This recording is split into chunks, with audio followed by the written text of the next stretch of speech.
चक्षुरुन्मीलितं येन तस्मै श्रीगुरवे नमः। वन्दे बोधमयं नित्यं गुरुं शङ्कररूपिणम् यमाश्रितो हि वक्रोऽपि चन्द्रः सर्वत्र वन्द्यते। उद्भवस्थितिसंहारकारिणीं क्लेशहारिणीं सर्वश्रेयस्करीं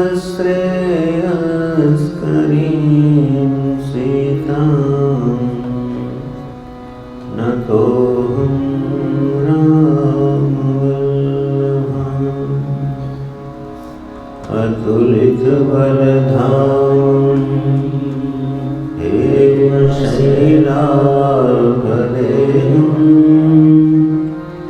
धनुजवनकुशानं ज्ञानिनामग्रगण्यम्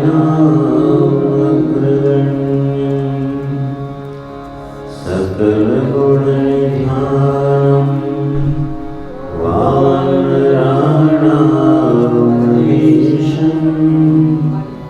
रघुपतिप्रियभक्तं वातजातं नमामि।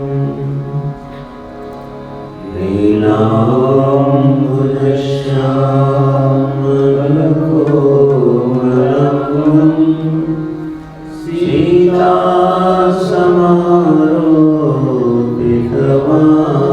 सीतासमारोपितवामभागम् पाणो महाश्यायतचारुचापम् नमामि रामं रघुपतिं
तो भगवान अपने प्रिय भरत जी से मिलते हैं चित्रकूट में। सभी परस्पर एक दूसरे से मिलते हैं और पर्णकुटी में चुपचाप बैठे हुए हैं। कोई किसी से कुछ कहता नहीं है। प्रभु श्री राम, जानकी जी, लखनलाल, शत्रुघ्न और निषाद, ऋषि मुनियों की मंडली सब चुपचाप बैठी है, क्योंकि भगवान का ऐसा मिलन देख करके, अपने भक्त के प्रति ऐसी विफलता देख करके अहम नित्य मम बुद्ध बिसराई, जो अहम और मम भाव है, मन और बुद्धि की जो गति है, उसको लोग भूल गए। मन की गति रुक गई, बुद्धि की गति भी रुक गई और मौन छा गया। कोई किसी से कुछ बोलता नहीं, कोई किसी से कुछ कहता नहीं है। ये है प्रेम समाधि, ये है भाव समाधि। जब मन अतिशय दिव्य प्रेम में डूब जाता है तो उसकी अपनी गति, उसकी अपनी चंचलता और जो बुद्धि है उसका अपना प्रयत्न, सब कुछ शांत हो जाता है, तो अतिशय निर्मल हो जाता है। जब सब कुछ, हमारे मन बुद्धि की सारी गतियाँ जब शिथिल होकर शांत हो जाती हैं, उसी परम शांत गहन गंभीर अवस्था में या तो भक्ति तत्व का, प्रेम का उदय होता है, या अनंत ज्ञान की अखंडता का आविर्भाव होता है, और नहीं तो गहरी निद्रा में प्रवेश होता है। आप लोगों ने ध्यान दिया होगा कि जब निद्रा आती है तो नींद जो आती है, जब तक मन और बुद्धि प्रयत्नशील है, उनका जो वर्तन है वो चल रहा है, मन थोड़ा अपना काम कर रहा है, बुद्धि अपना काम कर रही है, तब तक हम सो नहीं पाते, नींद में प्रवेश नहीं कर पाते हैं। मैं सोना चाहता हूँ, यह प्रयत्न ही हमको नींद से दूर कर देता है। आप कभी प्रयत्न करके नहीं सो सकते हो, प्लान करके नहीं सो सकते हो, क्योंकि जैसे ही आपने योजना बनाई कि अच्छा अब मैं सोऊंगा, और आप सोने का प्रयत्न करने लगते हो, तो नींद उतना ही हमसे दूर चली जाती है। निद्रा जो है हमारे प्रयत्न का फल नहीं दिखाई देती। निद्रा भी निष्प्रयत्न का फल है। मन और बुद्धि जब अपने आप विश्राम को चले जाते हैं तो नींद आ जाती है। इसी तरह से जो ज्ञान है परमात्मा का और वह जो दिव्य प्रेमानुभूति जो रस है, मन और बुद्धि के प्रयत्न से उसकी मानो कुछ झलक सी तो भले मिलती हो, उस रस का कुछ आविर्भाव मन में होता है, लेकिन जब तक हमारे अंतःकरण का प्रयत्न विद्यमान है तब तक वह जो अनुपम अनुभूति है, अलौकिक अनुभूति है, देश काल से अतीत जो अनुभूति है वो अवतरित नहीं होती है। भरत जी के प्रसंग में ये 2 बार हुआ।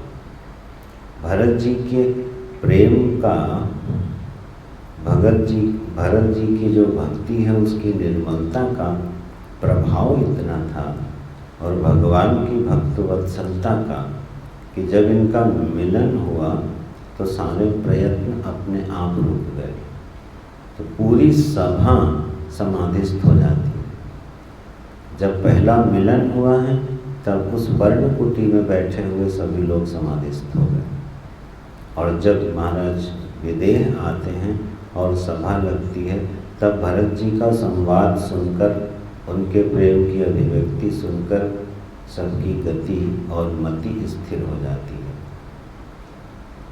तो श्री रामचरितमानस में भरत जी का जो यह चरित्र है वो इतनी ऊंचाई पर पहुंचता है कि उसका श्रवण करने से, उसका ध्यान करने से वह परम तत्व तो हमारे हृदय में प्रकाशित हो जाता है। गोस्वामी जी ने फलश्रुति भी यही बताई है कि भरत जी का चरित्र जो सुनता है उसका हृदय निर्मल होकर समाहित होकर परमात्मा में डूब जाता है। तो यह उस चित्रकूट में यह सुंदर मिलन हुआ है। अभी सेना, रानियाँ, गुरुदेव सब नहीं पहुँचे हैं। तब निषाद राज अपनी मति को स्थिर करते हैं और बोलते हैं, भगवान भरत जी के साथ उनकी माताएं और गुरुजन और परिकर मंडल भी आया हुआ है। तब सबको याद आता है, अरे अरे हमारे साथ तो पूरी अयोध्या की जनता भी है, हमारे गुरुजन भी हैं। तो सबको ले कर के फिर आते हैं, सबसे मिलन होता है, सब एक दूसरे से अपने अपने भाव और प्रेम के अनुसार मिलते हैं। प्रभु श्री राम कैकेयी माता से प्रथम मिलते हैं। गुरु वशिष्ठ का अभिनंदन करने के बाद सबसे पहले कैकेयी माता से मिलते हैं। मन ये बताने की कोशिश करते, ये समझाना चाहते हैं कि जो कुछ हुआ उसको होने दो, कोई बात नहीं, उनको सांत्वना देते हैं। और एक शब्द प्रयोग करते हैं भगवान, ऐसे वाक्य बोलते हैं कैकेयी माता से कि ये सब काल का, कर्म का और विधि का हाथ है। दोष किसको दे रहे हैं भगवान? काल को, कर्म को और विधि को। ये सांत्वना देने का, समझाने का बड़ा सुंदर तरीका है कि जब कोई ऐसी घटना घट जाती है जो हमारे सर्वथा अनुकूल नहीं होती है बल्कि दुखद होती है, तो हम अपने आप को कैसे समझाते हैं? भाई ये वक्त का खेल है, समय की बात है। अपने को भी समझाते हैं, दूसरे को भी समझाते हैं, अरे कोई बात नहीं, ये सब समय का खेल है। वक्त के साथ चीज़ें आती हैं, बनती हैं, बिगड़ती हैं। बड़े बड़े चीज़ें वक्त के साथ बनी और मिट गई, ये सब काल का खेल है। तो कैसे समझाएं? काल को दोष दे दिया। देखो, जब हमारे दुख का कारण किसी और पर चला जाए तो अपने में दोष बुद्धि हल्की हो जाती है। चलो अब समय की बात है, मैं क्या करूं। फिर कर्म को लेते हैं, जिसने जैसा कर्म किया है उसको वैसा फल भोगना पड़ता है। तो पता नहीं कौन से कर्म जीव ने किस जन्म में कौन कौन से कर्म हम लोग करके आए हैं। तो जब कभी विपरीत फल उपस्थित होता है तो अपने को ऐसे भी समझा लेते हैं कि चलो कोई बात नहीं, हमारे ही कर्मों का फल होगा। फिर वो चौपाई याद कर लेते हैं, निज कृत कर्म भोग सब भ्राता, को न यहाँ सुख दुख का दाता। तो अपना कर्म है, भोग लेते हैं, कोई बात नहीं। और तीसरी बात यह है, जब इससे भी संतोष नहीं होता तो विधाता के ऊपर मर देता है। ये जो विधाता है ना, ये जो ब्रह्मा है, ये सब इसी का किया धरा है। ये तीनों दोष इस घटना में सभी ने अपने अपने ढंग से लगाए हैं। विधाता को तो कई बार इसमें घसीटा गया है। ये सब ब्रह्मा जी की करतूत है, वो बड़ा जड़ है। ऐसे सुंदर राजकुमारों को वन में भेज देता है, इस विधाता को भी विधि का विधान लिखना नहीं आता। ऐसा नगरवासी, ग्रामवासी बोलते हैं जब प्रभु को देखते हैं। तो काल है, कर्म है, विधि है। तो कैकेयी से भगवान कहते हैं आप चिंता नहीं करो, इसमें आपका कोई दोष नहीं है। माने समझाना क्या चाहते हैं कि आपसे कोई गलती हुई नहीं है, आप इसको अन्यथा मत लो, ये सब होता रहता है। लेकिन अब कोई कितना भी समझाए, पूरा जीवन कैकेयी इस दुख से बाहर नहीं आ पाएंगे। पूरा जीवन इस दुख से बाहर नहीं आ पाती हैं। उनको ये ग्लानि पूरे जीवन भर रही, पूरे जीवन भर ये ग्लानि उनको रही कि ये हमसे एक ऐसा अपराध हो गया है। आज उनको अम्मा बता रही थी कि बंगला में एक रामायण है। अब वो प्रामाणिक रामायणों की श्रेणी में आती होगी या नहीं, ये तो देख लेंगे। लेकिन उसमें कैकेयी जी के लिए एक बड़ा सुंदर समाधान है। कैकेयी जी का चरित्र जो है वहाँ बड़ा अलग रूप से प्रकाशित किया गया। उसमें अम्मा बता रही थी कि भगवान ने कैकेयी से कहा कि देखो, ये राज जो है अगर मैंने ग्रहण कर लिया तो जो हमारा काम है वो हो नहीं पाएगा। जो वनवासी लोग हैं उनसे मैं मिल नहीं पाऊँगा, रावण का वध नहीं कर पाऊँगा, जो हमारी लीला है वो ज़रा हो नहीं पाएगी। ये राज हमें किस तरह से ना मिले, तो ऐसा करो आप इस कलंक को अपने सर माथे ले लो। कैकेयी से प्रार्थना करते हैं, पूरा जीवन भर आपको कलंकित रहना पड़ेगा, बदनामी सहन करनी पड़ेगी, अपयश सहन करना पड़ेगा, वो आप कर लेना। तो राम जी कैकेयी को इतने प्रिय थे कि उसने जीवन भर उस कलंक को धारण करने के लिए निश्चय कर लिया। ये एक बंगला रामायण की कथा है। अस्तु, चरित्र ये है इस रामचरितमानस में कि कैकेयी जी कभी इस दुख से बाहर नहीं आ पाई। जीवन में कुछ अपराध ऐसे हो जाते हैं जो आदमी का जीवन भर साथ छोड़ते नहीं हैं, पीछा करे ही रहते हैं। वो तो भगवान की कृपा हो जाए, सब चीज़ें बताए किस चीज़ से मिटती हैं, उसका नाम है ब्रह्म ज्ञान। आत्मज्ञान जो पारमार्थिक ज्ञान है वो एक ऐसी औषधि है कि उसमें सब कुछ मिट जाता है, क्योंकि वह आत्मज्ञान हमको और आपको ही मिटा देता है। वह रोग नहीं मिटाया जाता, रोगी को ही मिटा दिया जाता है। अब ऐसी हम लोग जो उस दिन बात कर रहे थे, अब रोगी अगर ऐसी दवा खाने को तैयार हो कि वही खत्म हो जाएगा, उसका नाम है वेदांत ज्ञान। वह पारमार्थिक ब्रह्म ज्ञान है। अस्तु, कैकेयी माँ को समझाते हैं। इधर हमारे गोस्वामी जी ने थोड़ा सा इस जो वन जिस पे भगवान निवास कर रहे हैं, तो वो उसके राजा हैं। बड़ी सुंदर एक चौपाई लिखते हैं, उस पर थोड़ी चर्चा करते हैं, फिर आगे कथा में चलते हैं। कहते हैं ये जो राजा हैं भगवान किसके हैं? पिता दीन मोहि कानन राजू। कौशल्या जी से भगवान ने कहा है कि पिता ने मुझे वन का राज दे दिया है, मैं रहूँगा राजा ही, आप चिंता नहीं करो।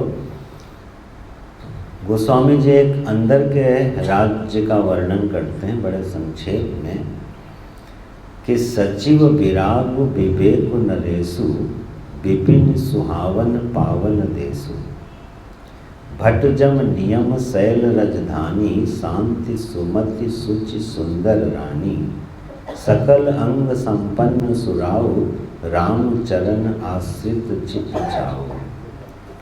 बोले जो राजा विवेक जो राजा है और वैराग्य उसका मंत्री है।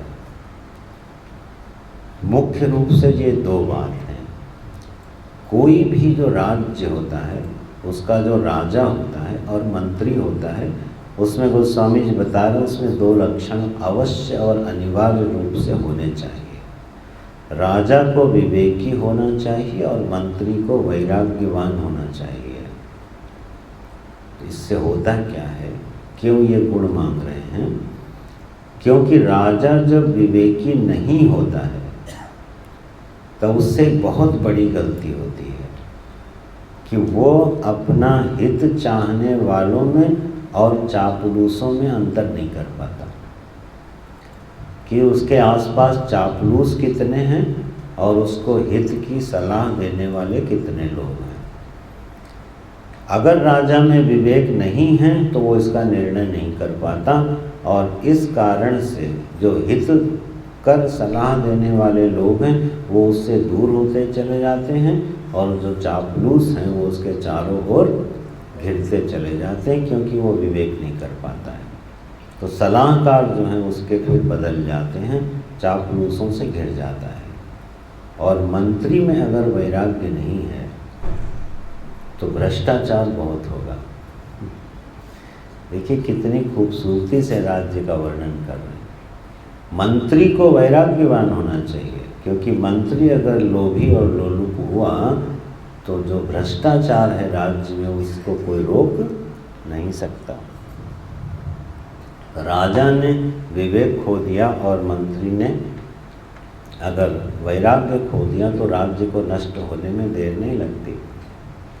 धृतराष्ट्र के पास जो है विदुर जी मंत्री थे ना, लेकिन उस धृतराष्ट्र के पास अंधे माने विवेक नहीं था, देख नहीं पाता था, विवेक करने की ताकत नहीं थी। तो विवेक करने के अभाव के कारण उसने अपनी हितकर सलाह देने वाले वैराग्यवान मंत्री को नगर से बाहर कर दिया और पूरा कुरुवंश नष्ट हो गया। अब चाहे इतिहास देख लेना चाहे जीवन देख लेना। चलिए राज्य की छोड़िए, मान लीजिए आप कोई इंडस्ट्री चलाते हो, कोई बिजनेस चलाते हो, आपका कोई ना कोई एक राइट हैंड जरूर होता होगा जिस पे आप पूरा भरोसा करते होगे। उसके बिना बड़ा काम होता नहीं है, वही आपका मंत्री है। जो हमारा राइट हैंड होता है ना उसको वैराग्यवान होना चाहिए। अगर वो लालची है जिसको आपने अपना राइट हैंड माना हुआ है तो आपका व्यापार बहुत जल्दी ही विनाश को या नुकसान को पहुंच जाएगा। इसलिए आपने ध्यान दिया होगा कि बहुत बड़ी बड़ी कंपनियों के जो CEO होते हैं उनकी जब सैलरी आप सुनते हो, क्या 1.5 करोड़ रुपया प्रति महीना।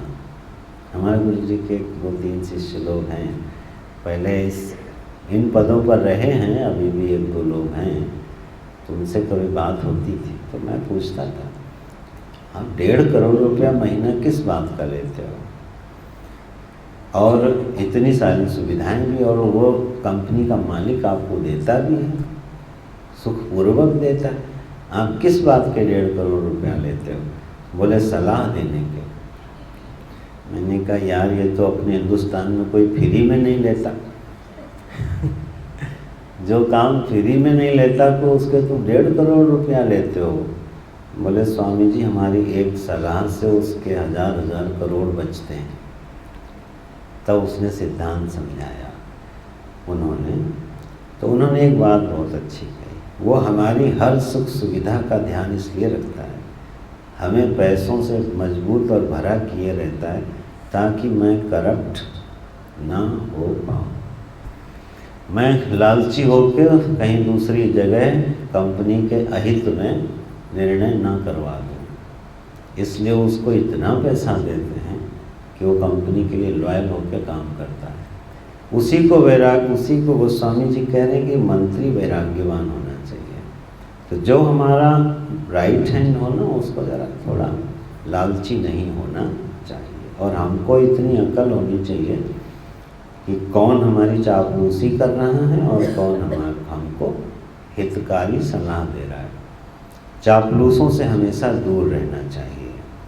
तो जो राजा विवेकी होता है, वैराग्य जिसका मंत्री होता है, और जो अपनी राजधानी थोड़े ऊंचे बनाता है, माने सुरक्षित स्थान पर रहता है, यम नियम संयम से अपने आप को सुरक्षित रखता है और थोड़ा ऊपर रहता है। भगवान ने अपनी कुटिया कहाँ बनाई थी? थोड़ा सा भूमि से ऊपर शिखर पे।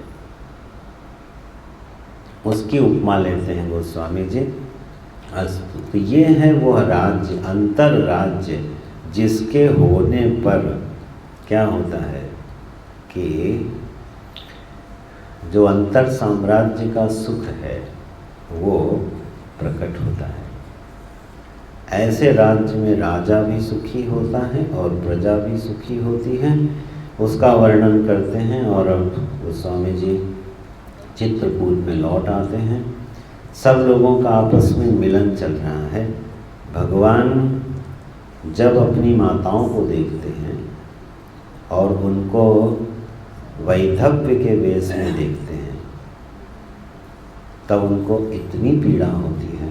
अपनी माताओं को इस स्वरूप में देख करके जानकी जी और प्रभु श्री राम जी विह्वल हो जाते हैं। वो समझ जाते हैं कि उनके परम प्रिय पिता अब इस शरीर में नहीं रहे हैं, वो जा चुके हैं। ये भगवान को जब सूचना दी जाती है, देखते हैं, दुखी होते हैं। लक्ष्मण जी, प्रभु श्री राम और जानकी जी को वशिष्ठ जी फिर समझाते हैं, इतिहास पुराण की कथाएं कहते हैं और सारे क्रियाएं करवाते हैं भगवान से। जितने वैदिक अनुष्ठान हैं वो सब के सब गुरु वशिष्ठ प्रभु श्री राम से करवाते हैं।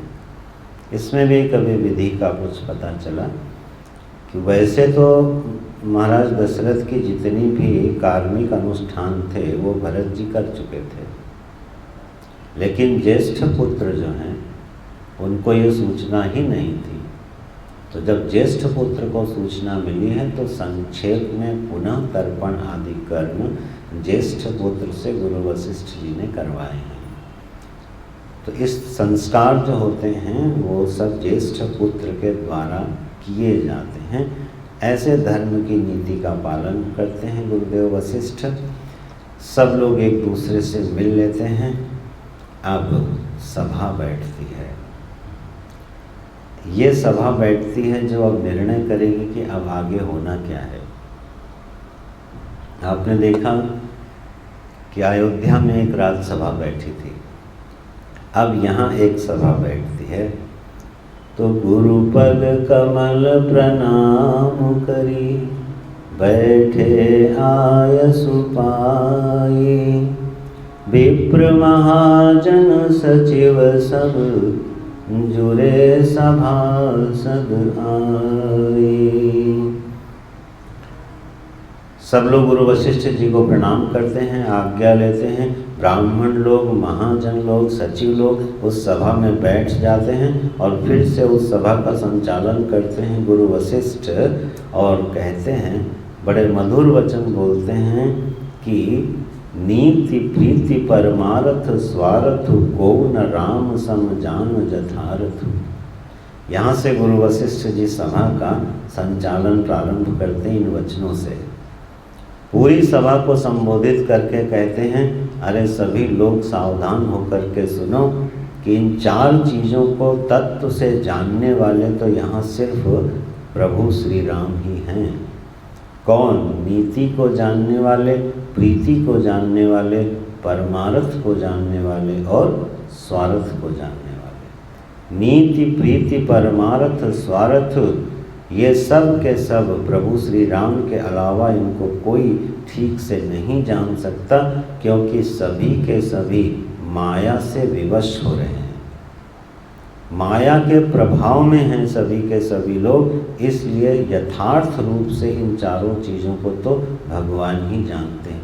माने भूमिका बना दी धीरे से कि अब निर्णय प्रभु श्री राम को ही लेना है।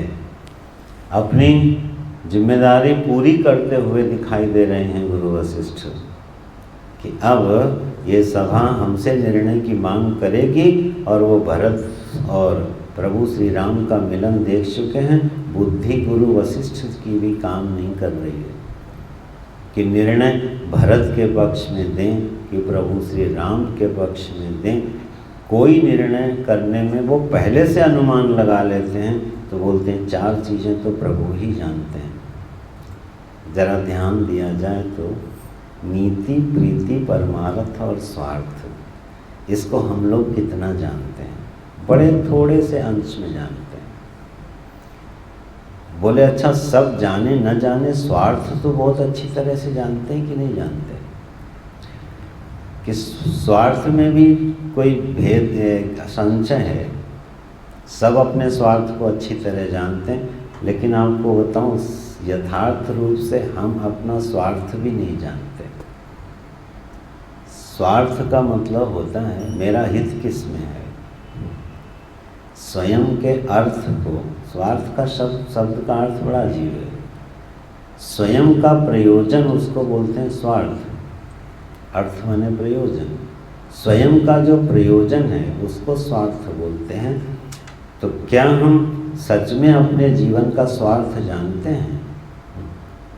मेरी भलाई किस में है? क्या आप ईमानदारी से बोल सकते हो मैं ठीक निर्णय कर लिया, मेरी भलाई किस में है? जब विचार करोगे तब आप ये पाओगे कि निर्णय बहुत मुश्किल है करना, कि हम अपने स्वार्थ को भी ठीक से पहचानते हैं। सुर नर मुनि सब की रीति, स्वार्थ लाग करें सब प्रीति, जो गोस्वामी जी ने कहा, उसमें मुनियों को भी शामिल जो किया है ना, कि मुनि भी स्वार्थी हैं। देखो स्वयं के अर्थ को, स्वयं के अस्तित्व को या स्वयं के प्रयोजन को जो जीवन का लक्ष्य बनाता है, असल में वो स्वार्थ को ठीक से जानता है। अगर हमारे जीवन में परमात्मा वर्णीय नहीं है, मोक्ष वर्णीय नहीं है, या धर्म शिखर पे नहीं है, वर्णीय नहीं है, तो भी हम अपने स्वार्थ को भी ठीक से जानते नहीं। अपनी देह का पोषण करना, अपने परिवार का पोषण करना, अपने कर्तव्यों का पालन करना। मैं इसलिए इस बात पर थोड़ा जोर दे रहा हूँ। बहुत से लोगों का और कर्मठ, जुझारू, संयमी लोगों का ये मत होता है कि जीवन में अपने कर्तव्य कर्मों को पालन करने से बढ़ के कुछ नहीं है, कर्म ही पूजा है। ये जब सिद्धांत कोई अंतिम सिद्धांत के रूप में जीवन में स्वीकार कर लेता है ना, तो वह अपने स्वार्थ को भी ठीक से जानता नहीं है। आप विचार करके देख लेंगे। बहुत से लोग समाज में मिलते हैं और इस पर आक्षेप करते हैं कि कर्म बिल्कुल प्रधान है, अपने जीवन में निष्ठापूर्वक कर्तव्य कर्मों को जीवन भर करते रहना, यही मनुष्य का लक्ष्य है, इसको कभी छोड़ना नहीं चाहिए। लेकिन ये अधूरा सत्य है जीवन का, ये अधूरा सत्य है जीवन का। अच्छा आप एक बात बताओ, आदमी कर्म करता किस लिए है? विश्राम पाने के लिए।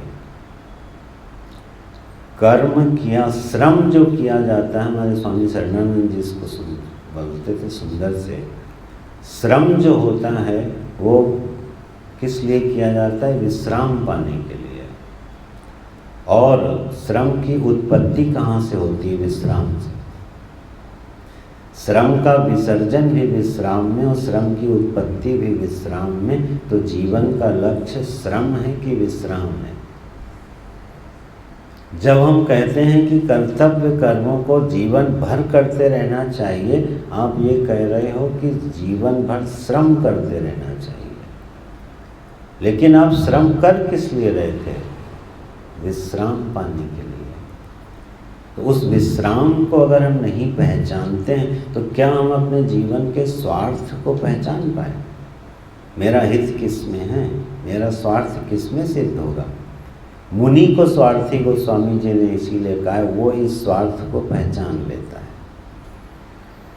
और इस पर कभी विचार कीजिएगा, प्रकृति हमको रोज एक सबक सिखाती है। सारा श्रम हमारा कहाँ लय होता है? विश्राम में, नींद में। गहरी नींद में सारे श्रम का विलय होता है। और जब हम उठते हैं तो हमको श्रम करने की ताकत भी कहाँ से मिलती है? विश्राम से।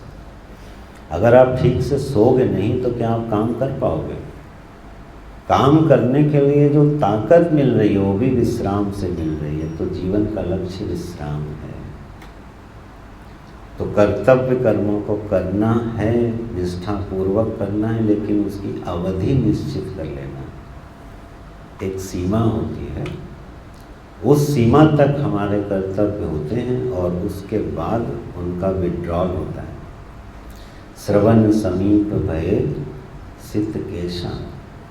दशरथ जी ने जब कान के समक्ष बालों को सफ़ेद होते देखा तो ये संदेश सुन लिया कि श्रम का समय खत्म हो गया है, अब हमारे विश्राम का समय आ गया है। इसलिए स्वार्थ को भी पहचानना मुश्किल है। तो गुरु वशिष्ठ कहते हैं स्वार्थ को, परमार्थ को तो खैर पहचानना बहुत मुश्किल है, और प्रीति और नीति को भी।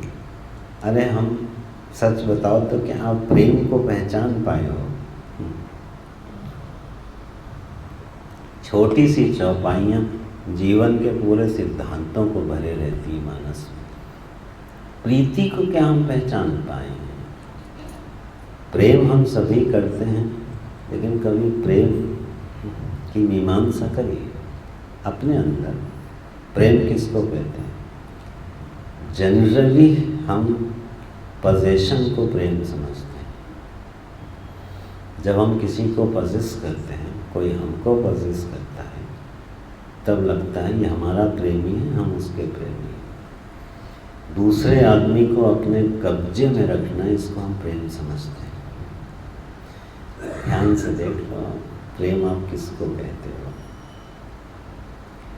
क्या आप किसी ऐसे व्यक्ति से प्रेम कर सकते हो जो आपकी एक भी बात न मानता हो, जो आपके अधिकार में बिल्कुल ना रहता हो?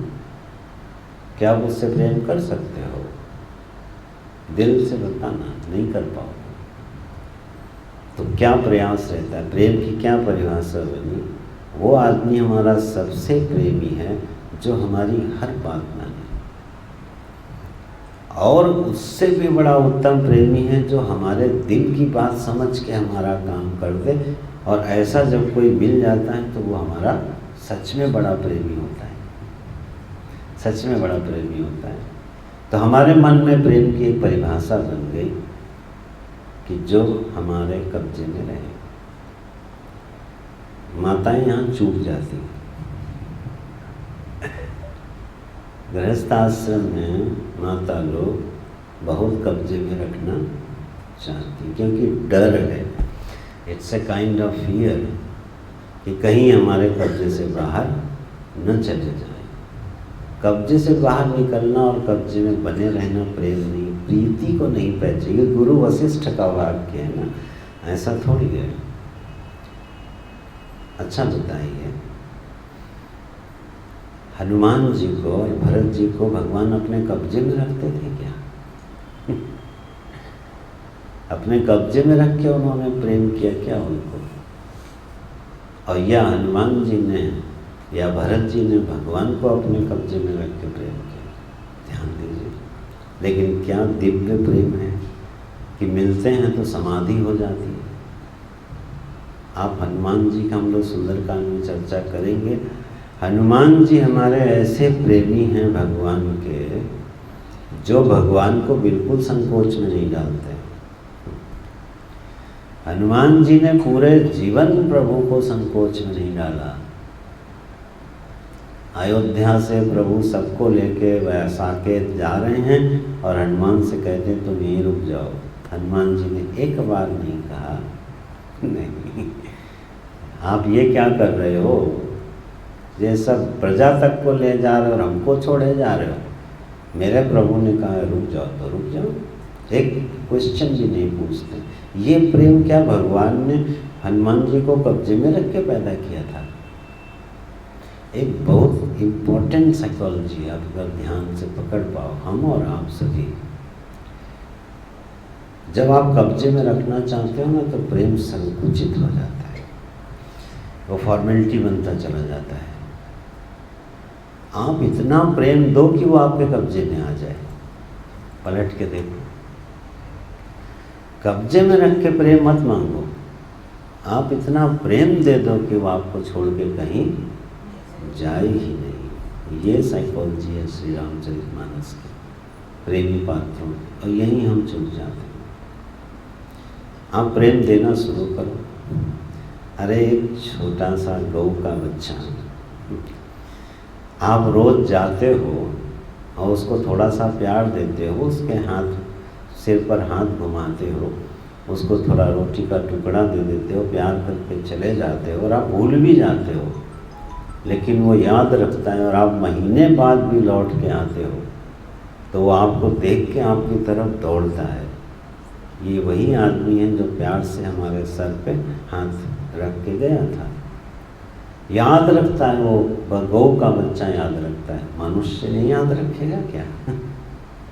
लेकिन ध्यान देना, जब आप उस गौ के बच्चे पर हाथ फेर रहे थे, आपको कोई स्वार्थ नहीं था, आपकी कोई मांग नहीं थी। आपका दिल उस पे आ गया कि वो इतना मासूम था कि आपको लगा कि इसको प्यार करना चाहिए, और आप बिना स्वार्थ के, बिना उसको अपने कब्जे में लिए एक छोटा सा प्यार दे के चले आते हो। याद रखता है। ऐसा प्यार हम मनुष्य से नहीं कर पाते, और जो कर पाते हैं वो सारी दुनिया को अपने कब्जे में ले लेते हैं। हमारे प्रभु सबके प्रति ऐसे ही प्रेमी हैं, इसलिए पूरी दुनिया उनके कब्जे में है।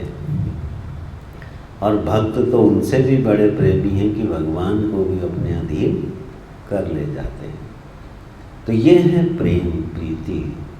गुरु वशिष्ठ की सुंदर वाक्य हैं, नीति, प्रीति, परमार्थ और स्वार्थ। ये चार चीज़ें यथार्थ में न समझें तो किसी अंश में तो समझ लें, जीवन बड़ा क्रांतिकारी हो जाएगा। बोलते हैं भगवान ये सब का सब तो प्रभु श्री राम ही जानते हैं, इनके अलावा कोई और नहीं जानता है। अब सभा में धीरे से विषय को आगे रखते हैं, क्योंकि निर्णय भी तो करना है। प्रभु श्री राम की वंदना करते हैं मन ही मन, और कहते हैं देखो कि सब कहूँ सुखद राम अभिषेकु, मंगल मोद मूल मग एकु, केहि विधि अवध चलहि रघुराई, कहु समुझ सोई करी उपाऊ। रघुराव। वशिष्ठ जी अब एक प्रस्ताव मानो रख देते हैं, यही जो सभा का तरीका हम लोग सुबह बात कर रहे थे। बोले सबको ये बहुत अच्छा लगेगा कि प्रभु श्री राम जी का अभिषेक हो जाए, सब लोग प्रसन्न हो जाएं और प्रभु श्री राम किसी भी तरह से अवध की ओर लौट चलें, ये सबका मत है। ध्यान रखिएगा, कभी राजनैतिक दृष्टिकोण से भी मानस देखिएगा। मानस के बहुत आया, मैं क्या बताऊँ आपको, अलौकिक ग्रंथ है। यहाँ ये नहीं कह रहे कि ये मेरा मत है, सब कहूँ सुखद राम अभिषेक हो, आपकी क्या मर्जी है? बोले मैं अभी कुछ नहीं कहूँगा। सबको ये चाहत है कि राम जी अयोध्या लौट के चले जाएं। सबका मत जो है रख देते हैं वशिष्ठ जी बड़ी खूबसूरती से, और फिर वंश की महिमा गाते हैं और एक अजीब सा प्रस्ताव रखते हैं। क्या कि ऐसा करो, भरत और राम, ये शत्रुघ्न, तुम दोनों वन चले जाओ और प्रभु श्री राम को और लक्ष्मण जी को, जानकी जी को अयोध्या भेज दो। चलिए थोड़ा इस राजनीतिक पक्ष पर चलें। देखिए गुरु वशिष्ठ जी कर क्या रहे हैं। ये प्रस्ताव अभी राम जी के पास जाने से पहले चल रहा है, अभी प्रभु के पास नहीं पहुँचे। ये मंत्रणा है कि वहाँ जाके हमको कहना क्या है। जब आप कोई प्रस्ताव रखने जाते हो बड़ा, तो पहले घर में विचार करते हो कि नहीं। तो गुरु वशिष्ठ सबका मन ले रहे हैं और भरत का मन लेते हैं कि भरत अगर तुम वन चले जाओ और प्रभु अयोध्या लौट जाएं तो भरत जी तो आह्लादित हो जाते हैं, प्रसन्न हो जाते हैं। बोले भगवान जन्म जन्म भर मैं वन में रहने के लिए तैयार हूँ, मेरे प्रभु अयोध्या लौट जाएं, क्योंकि वो कष्ट उठाएं वन में, यही तो मुझसे सहन नहीं हो रहा है। आपने तो मेरे हृदय की बात कह दी। भरत जी इतने आह्लादित हो जाते हैं कि जो गुरु वशिष्ठ जी हैं ना, जिन्होंने भरत का मन परखने के लिए ये बात कही थी, वो समाधिस्थ हो गए। भरत महामहिमा जलराशि, मुनिमति ठाड़ी तीर अभिलाषी। गाचह पार जतनु हेरा, पावती नाव न बोहितु मेरा। और करहि को भरत बढ़ाई, सरसी सीधि सिंधु समाई। भरत मुनि मन भीतर भाए, सहित समाज राम कहीं आए। अब आए हैं राम जी के पास। भरत मुनि मन भीतर आए। भरत जी का जब ये आह्लाद देखा है ना, तो वो उनकी बुद्धि ने काम करना बंद कर दिया। जैसे कोई गहन गंभीर नदी हो और उसके किनारे कोई खड़ा उसको पार करना चाहता हो और उसकी गहराई को समझ न पाए कि ये नदी कितनी गहरी है, इसमें कितना वेग है, कितनी गहराई है, कितनी चौड़ाई है, ये कोई समझ ना पाए।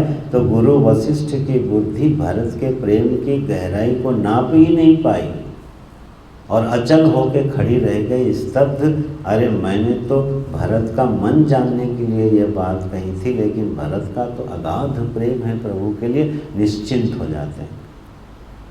भरत का भाव समझ करके निश्चिंत हो जाते हैं कि हाँ भरत तुम सब विधि साधु, ये जो प्रयागराज ने बोला था ये बिल्कुल सत्य है। अब गुरु वशिष्ठ को कोई संशय नहीं रहा। ये है तरीका। मुख्य सभा में जाने से पहले अपने लोगों से मंत्रणा कर लेनी चाहिए।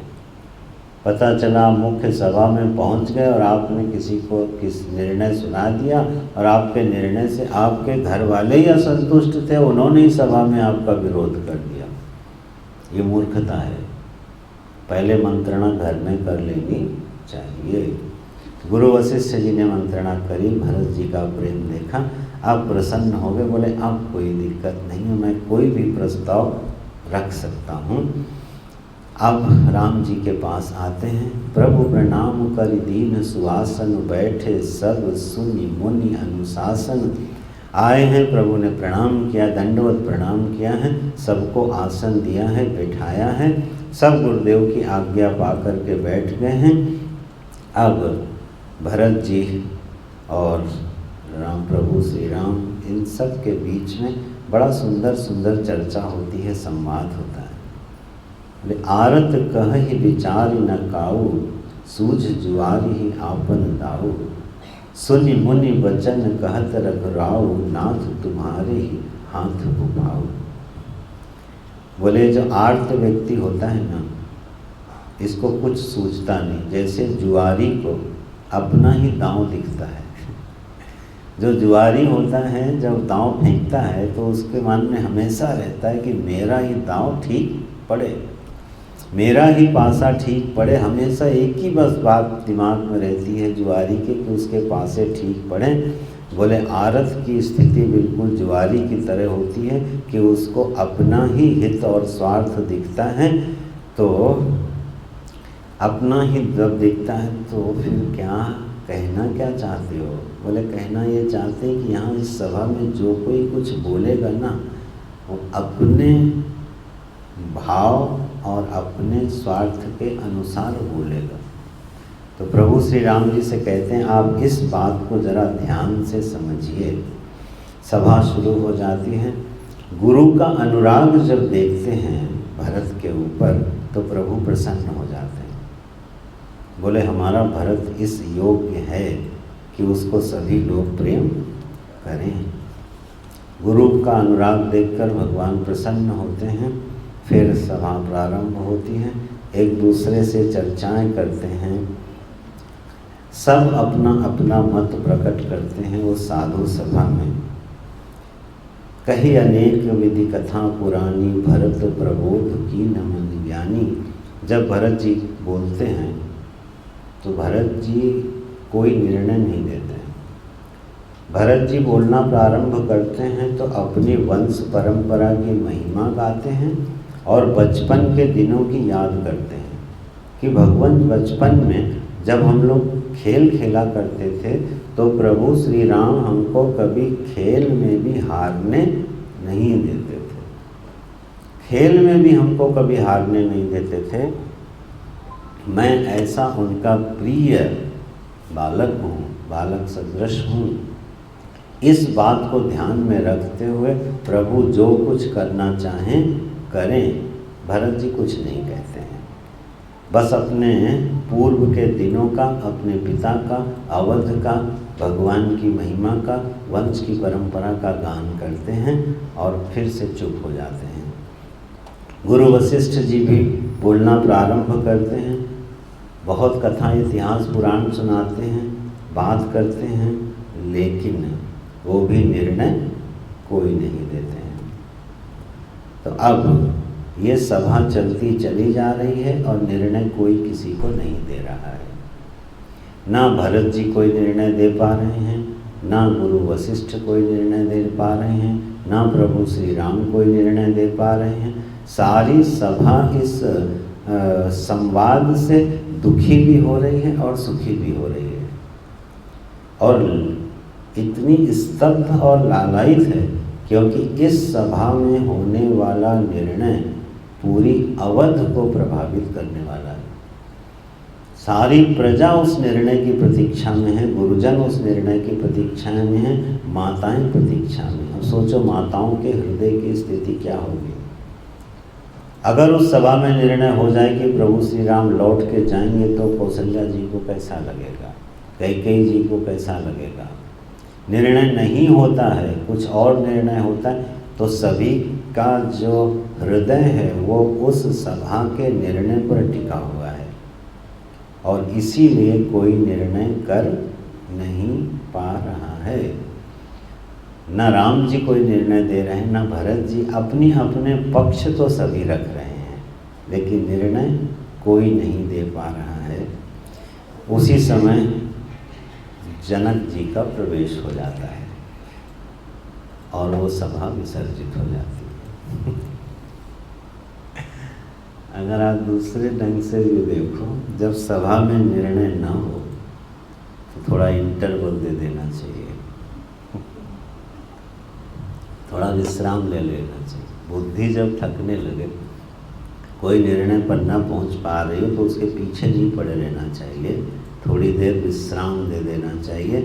तो यहाँ थोड़ी देर का नहीं, कई दिनों का विश्राम मिल गया सभा को। क्यों?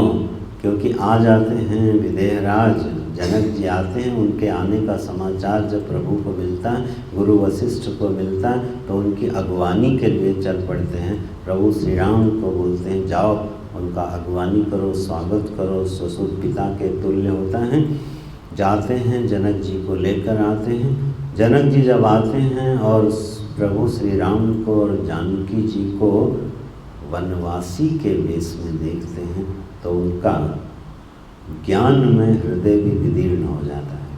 अपनी प्रिया पुत्री को, जिसको उन्होंने कितने नाजों से पाला था, हर सुख सुविधा जो जानकी जी के लिए जनक जी ने करके रखी थी और अतिशय प्रेम करते थे जानकी जी से, उनको वनवासी रूप में जब देखते हैं तो बिल्कुल स्तब्ध मौन हो जाते हैं। जटा के रूप में प्रभु श्री राम को देखते हैं तो हृदय उनका विदीर्ण होने लगता है, अपने मन को स्थिर करते हैं। देखो ये वही जनक जी हैं जब सभा में कोई धनुष नहीं तोड़ पाया था तो शायद ये तक कह गए थे कि लगता है सीता को वनवास लिखा है। या अब ये सीता का गृहस्थ आश्रम नहीं होगा तो सीता को संन्यास लेना पड़ेगा, सीता वनवासिनी हो जाएगी। और आज वो अकल्पनीय जो एक चिंता थी वो कल्पना होकर माने मूर्तिमान होकर सामने आ गई, दिख गई। सामने जानकी जी खड़ी हैं, प्रभु श्री राम खड़े। हमारे गोस्वामी जी को भगवान का ये रूप ही बहुत प्रिय है। वनवासी राम हमारे गोस्वामी जी के प्रिय आराध्य हैं, उनको वनवासी राम बहुत पसंद है। वनवासी राम हैं भी बहुत सुंदर, उनकी शोभा भी बहुत है, क्योंकि इसी रूप में तो वो सारे भक्तों से मिलते हैं, इसी रूप में तो वो सारे अपने प्रिय जनों के अपने हो पाते हैं। अवध के पति बने रहते तो वो सारे के सारे भक्तों को वो दर्शन कैसे दे पाते, उन तक पहुंच कैसे पाते। इसलिए गोस्वामी जी को ये रूप अतिशय प्रिय है। लेकिन इस रूप को न तो जनक जी, न अवधपति, न माताएं, इस रूप को ये लोग पसंद नहीं कर पाए। आप ध्यान दीजिएगा, भगवान के वनवासी रूप को देख करके सभी मुग्ध होते हैं, कोई दुखी नहीं होता है। प्रभु का रूप देख के नगरवासी, निषाद, केवट सब के सब आनंदित होते हैं। लेकिन ससुर जी, माता पिता और अत्यंत प्रिय लोग भगवान के इस रूप को देख के आह्लादित नहीं होते हैं। हमारे गुरु जी बोलते थे, संन्यास जीवन की सर्वोत्कृष्ट अवस्था है। जब कोई उस ओर बढ़ता है तो पूरी प्रकृति उसका अभिनंदन करती है। जब कोई सच में संन्यास की ओर बढ़ता है तो पूरी प्रकृति उसका अभिनंदन करती है। समस्त गृहस्थ आश्रम के लोग आते हैं और उसकी वंदना करते हैं जब कोई सन्यासी होने जा रहा होता है। लेकिन अगर उनसे कहो आपको सन्यास इतना प्रिय है तो एक बेटा अपना भी दे दो तो वो सवा छोड़ के चले जाएंगे। सन्यासी होना सबको प्रिय लगता है, लेकिन अपना कोई सन्यासी हो जाए तो हृदय स्वीकार नहीं करता है। हम विचार करके देखते हैं, हम सभी के मनों में, हर सद्गृहस्थ के मन में सन्यासियों के प्रति श्रद्धा है कि नहीं है, प्रेम है कि नहीं। जो भी सद्गृहस्थ है सन्यास के प्रति श्रद्धा है, अपने गुरुओं संतों के प्रति एक भाव है। लेकिन जब आपका बेटा कहे कि मैं सन्यासी बनना चाहता हूँ तो बात बदल जाती है। वो शाश्वत सत्य हैं। जनक जी जैसे ज्ञानी महापुरुष भी अपनी प्रिया को इस रूप में देख के आह्लादित नहीं हो पा रहे हैं। अवधपति भी मूर्छित हो गए प्रभु राम को जब उन्होंने वल्कल वस्त्र देते हुए देखा। कैकेयी को वो दृश्य नहीं देख पाते हैं।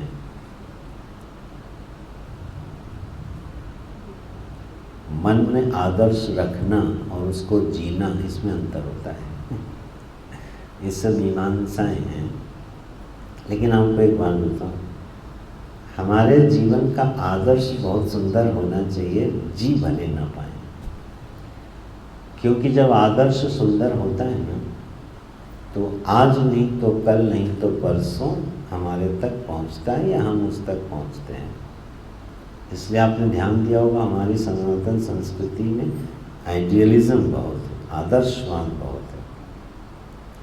बोले पुत्र को माता पिता की सेवा कैसी करनी चाहिए? बोले राम जी की तरह। अब राम जी जब सेवा करते हुए दिखाई देते हैं और कोई पुत्र सही में राम जी की तरह सेवा करना चाहे तो कर पाएगा क्या? कितने अंश में कर पाएगा? आप बताओ, ये प्रैक्टिकल है क्या? अगर आप अपने बेटे को रोज़ रामचरितमानस और रामायण में ये सिखाओ कि देखो भगवान का चरित्र कैसा था, बेटा ऐसा ही करना है। अब भगवान श्री राम तो जब तक गुरुजन सो नहीं जाते, माता पिता सो नहीं जाते, तब तक शरण दबाते और उनके उठने से पहले उठ जाते हैं। ऐसे सुंदर चरित्र का वर्णन है। अब आप अगर एक्सपेक्ट करो या सिखाओ, पॉसिबल दिखता है क्या? नहीं। तो क्या हम आदर्श हटा दें? नहीं, बच्चे को आदर्श वही सिखाना है। जब आदर्श उस टॉप क्वालिटी का होगा तो अगर उसका दशांश भी करेगा तो वो प्रैक्टिकल में मैक्सिमम हो जाएगा। देख लेना आप, अगर आपने आदर्श को ही छोटा कर दिया और फिर उसका एक अंश जिया तो आपका विकास कितना हुआ? बहुत थोड़ा सा होगा।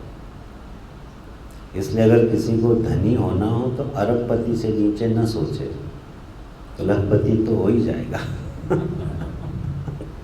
पक्का है। हर बच्चा शुरू में मैं IAS, PCS, डॉक्टर और इंजीनियर, यही तो होता है। उससे बोले यार अपनी हैसियत देख के सपना देखो। नहीं, सपना बेटा ऊंचा देखो, कोई बात नहीं। IAS का सपना देख रहे हो तो कम से कम गजटेड ऑफिसर तो बन ही जाओगे ना, सो तो बन ही जाओगे। इसलिए आदर्श हमेशा ऊंचे रहने चाहिए, भले हम उनको जी पाएँ या न जी पाएँ।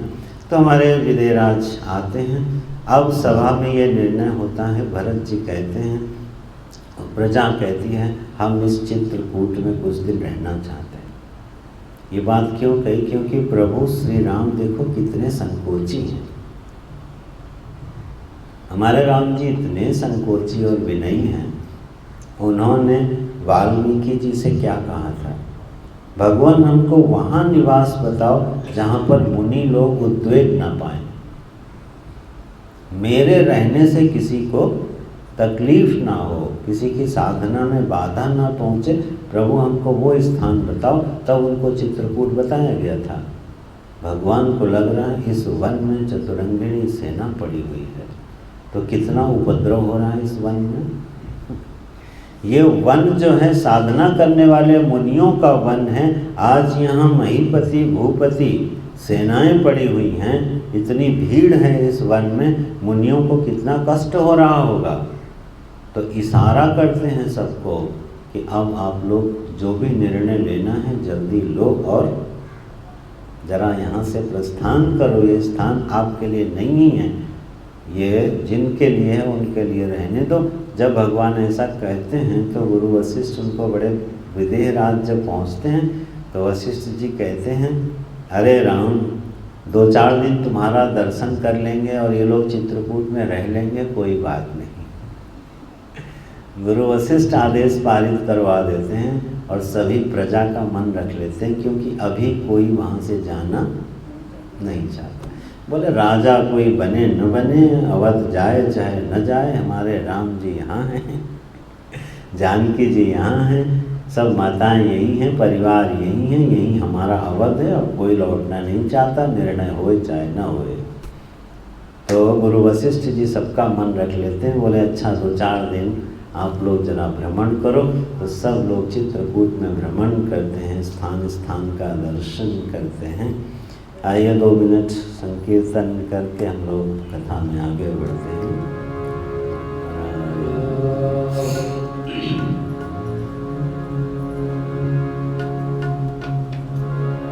श्री राम जय राम जय जय राम, श्री राम जय राम जय जय राम, श्री राम जय राम जय जय राम, श्री राम जय राम जय जय राम, श्री राम जय राम जय जय राम,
जय राम जय जय राम श्री राम जय राम जय जय राम श्री राम जय राम जय जय राम श्री राम जय राम जय जय राम श्री राम जय राम जय जय राम श्री राम जय राम जय जय राम श्री राम जय राम जय जय राम श्री राम जय राम जय जय राम श्री राम जय राम जय जय राम श्री राम जय राम जय जय राम श्री राम जय राम जय जय राम श्री राम जय राम जय जय राम श्री राम जय राम जय जय राम श्री राम जय राम जय जय राम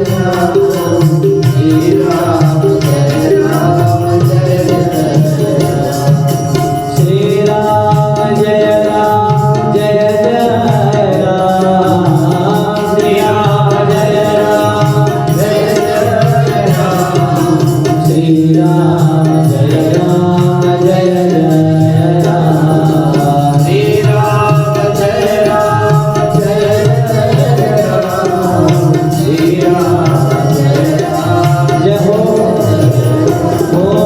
श्री राम जय राम जय जय राम श्री राम जय राम जय जय राम श्री राम जय राम जय जय राम श्री राम जय राम जय जय राम श्री राम जय राम जय जय राम श्री राम जय राम जय जय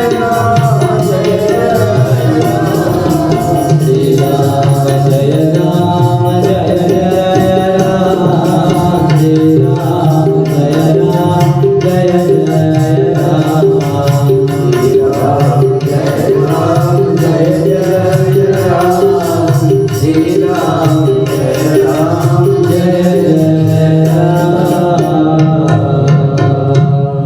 बोल रामचंद्र भगवान की जय राम दरबार की जय। विदेहराज जी के आने से वहाँ का माहौल थोड़ा बदल गया। जनक जी आते हैं तब कुछ दिन माहौल थोड़ा दूसरा रहता है, वातावरण।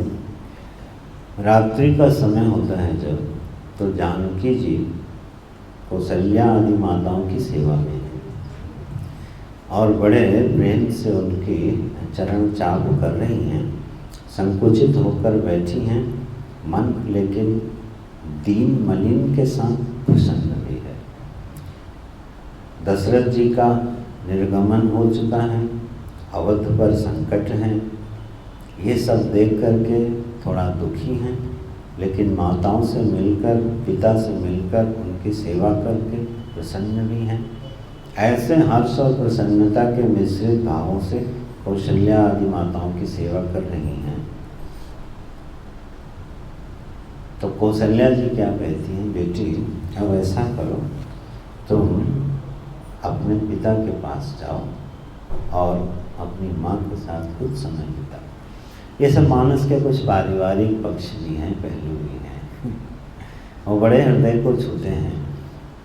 कौशल्या जी आज्ञा जब देती हैं तब जानकी जी अपने ससुर पक्ष में, अपने मातृपक्ष में, पितृपक्ष में जाती हैं।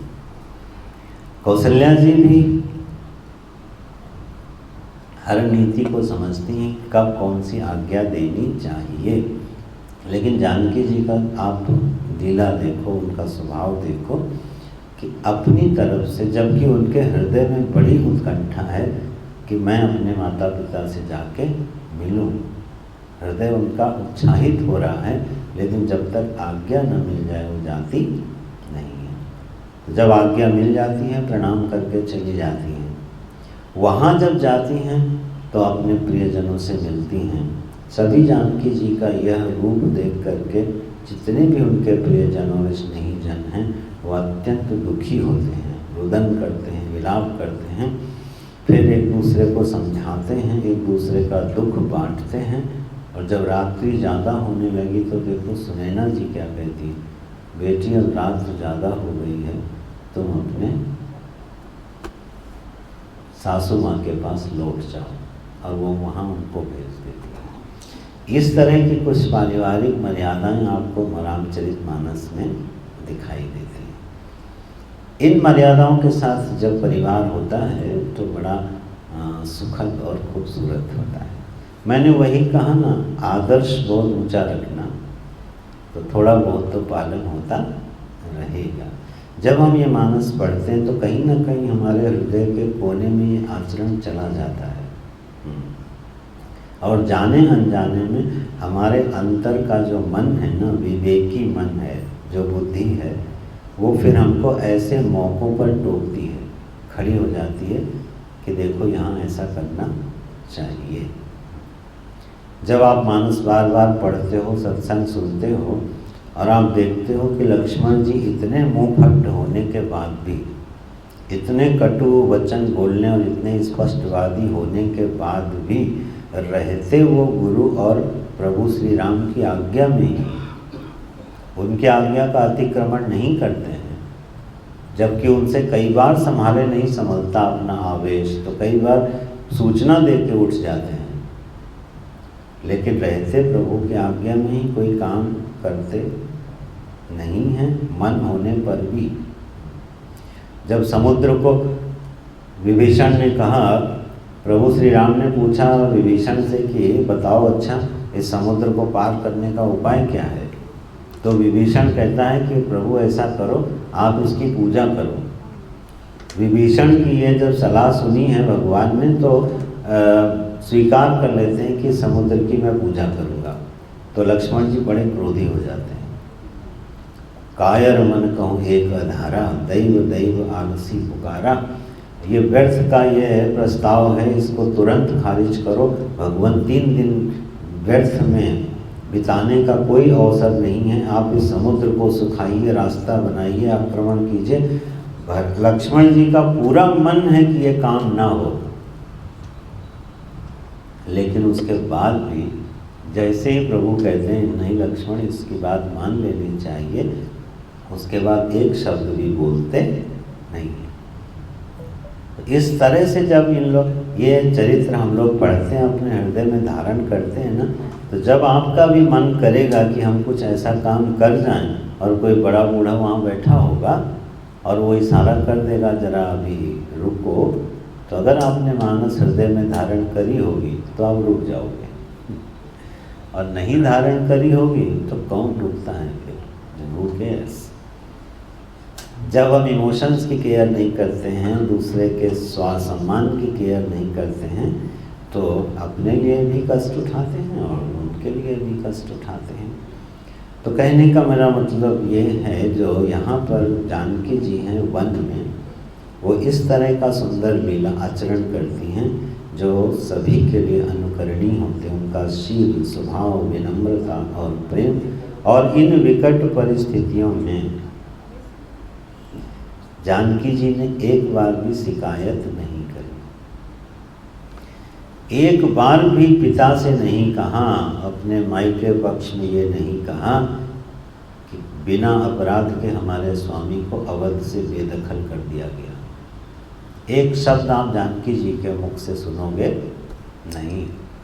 सोचो, नहीं तो पूरे अवध के साम्राज्य से किसी को इस तरह बेदखल कर दिया गया हो और उसकी अर्धांगिनी विरोध ना करे। मायके ससुराल पक्ष में भले न कर पाए, मायके पक्ष में जाके तो बोलेगी कि हमारी क्या गलती थी कि जो हमको वनवास भेज दिया गया।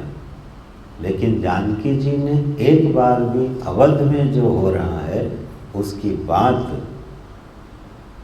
विदेह रात से नहीं करी। बोले अवध में जो हो रहा है और अवध में जो निर्णय होंगे वो अवध वासियों का काम, वो महाराज दशरथ, हमारे प्रभु श्री राम, हमारे देवर, हमारा परिवार और जो कुटुंब है, ये इनका मामला है। जानकी जी बिल्कुल इंटरफेयर नहीं करवाती हैं।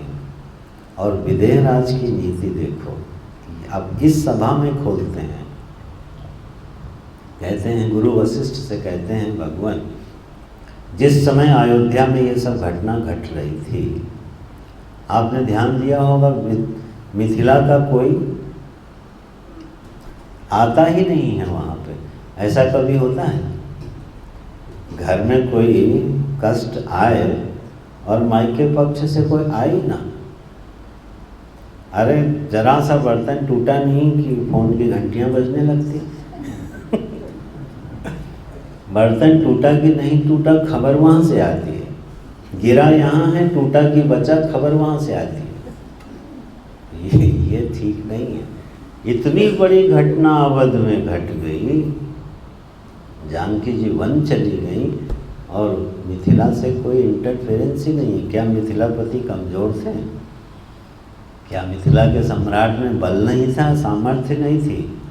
क्या वो लेके आके खड़े हो नहीं सकते थे? यहाँ विरोध, ये नहीं हो सकता, ये अन्याय है, ये हमारी बेटी के साथ अन्याय हो रहा है, ये यहाँ नहीं होना चाहिए। मिथिला नरेश ने नहीं कहा। लेकिन ध्यान दीजिएगा, तटस्थ भी नहीं थे। गुरु वशिष्ठ से कहते हैं उस समय मैंने अपने गुप्तचर अयोध्या में फैला दिए थे। ये सब नीतियां हैं मानस की। गुप्तचर फैला दिए थे अयोध्या में, किस लिए? बोले मैं भरत का मन लेना चाहता था कि भरत का स्टैंड क्या है। अगर भरत राम का अनुगामी है तब तो ठीक है, और अगर जरा सी भी मुझे सूचना मिलती कि भरत राम का अनुगामी नहीं है तो मेरी सेनाएं तैयार थीं अवध पर कब्जा करने के लिए, वहाँ के निर्णय को बदलने के लिए।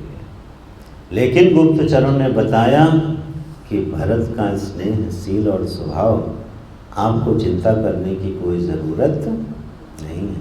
तो देखिए मिथिला नरेश ने क्या किया था, जानकारी रखी थी गुप्त और तैयारी रखी थी पूरी, और इंटरफेरेंस नहीं किया था बिल्कुल। ये है तरीका।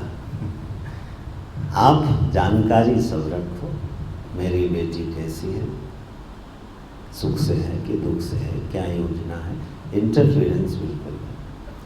भागवत में कलयुग का वर्णन आता है तो वहाँ लिखते हैं श्याला बुद्धिदायक। कलयुग में जो श्याला माने शाला होता है, वो शाला जो है सलाह देने वाला होवेगा। ये कलयुग का एक लक्षण बताया गया है भागवत जी में, कि जो शाला होगा वो मंत्री हो जाएगा अपने बहन के घर का, और शकुनी अपनी बहन के घर का मंत्री हुआ, मंत्री नहीं सलाहकार हुआ। क्या हुआ? कुरुवंश का पूरा का पूरा नाश कर दिया उसने। शकुनी यही तो करता था, साला था दुर्योधन का, बुद्धिदायक का हो गया तो नाश हो गया। ये छोटी छोटी बातें सीख लीजिएगा। ये सब हमने शास्त्र के आधार पर जो मनन गुरु जी ने करवाया है, समाज को लेके एक सामाजिक चित्रण मानस का क्या है, उस पहलू पर हम बात कर रहे हैं। तो ये छोटी छोटी बातें हैं। हम अपनी बहन के घर में भाइयों को एडवाइस नहीं देनी चाहिए जब तक कोई बहुत आपात स्थिति न आ जाए, और वो भी बड़े गुप्त तरीके से, तो परिवार सुखी रहते हैं। तो मिथिला नरेश यहाँ आके प्रकट करते हैं कि मेरे गुप्तचर अयोध्या में फैले हुए थे। अब सभा जब फिर से लगती है तो इस सभा में विदेह राज भी है। अब सभा में और बल पैदा हो गया है। अब सबकी उम्मीदें विदेह राज पर टिक गई हैं कि शायद यही कुछ निर्णय करा दें। फिर से सभा होती है, फिर से सब लोग आपस में एक दूसरे के प्रेम की चर्चा करते हैं, अपना मत और पक्ष रखते हैं। पढ़िएगा इसको बड़े प्रेम से। मत और पक्ष रखते हैं। जब कोई निर्णय नहीं फिर भी कोई ले पा रहा है, तब प्रभु श्री राम क्या बोलते हैं, राउर राम रजायस होई, राउर सपथ सही सिर सोई।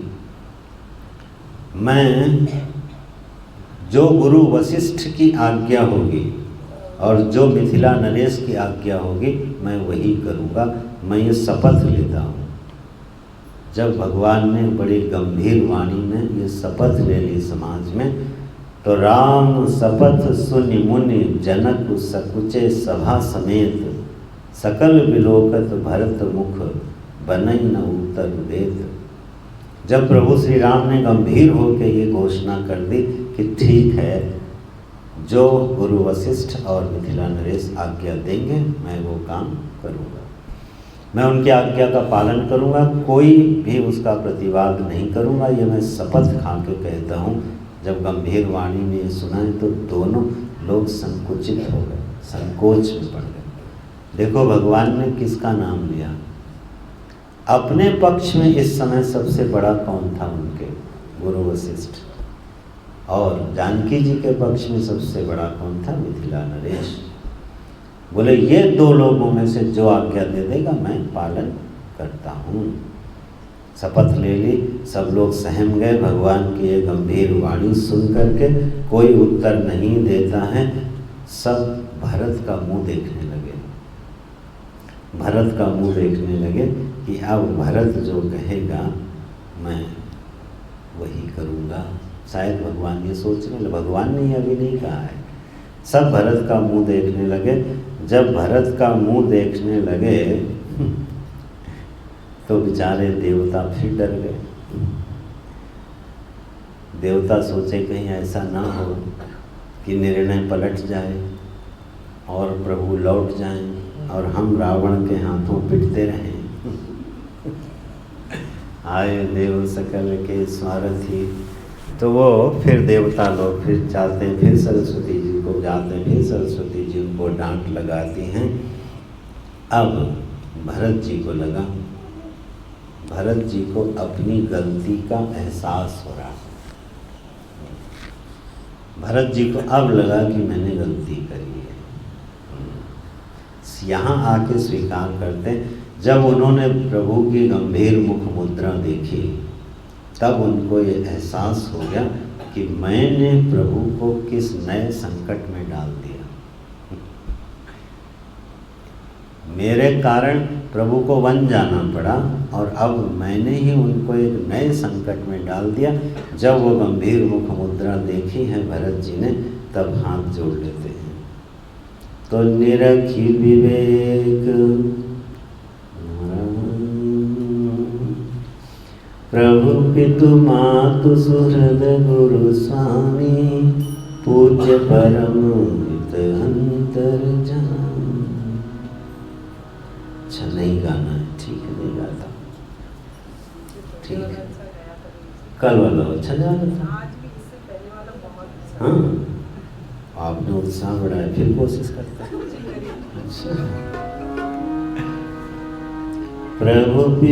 प्रभु पितु मातु सुहृद गुरु स्वामी, पूज्य परम हित अंतर जान। सरल सुसाहिबु शील निधानु, प्रणत पाल सर्वज्ञ सुजानु। समरथ शरणागत हितकारी, गुण गाहक अवगुण अदहारी। स्वामी गोसाई सरिस गोसाई, मोहि समान मैं साई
निरखि विवेक विलोचनन ही शिथिल स्नेह समाज, करि प्रणाम बोले भरत सुमिर सिय रघुराज।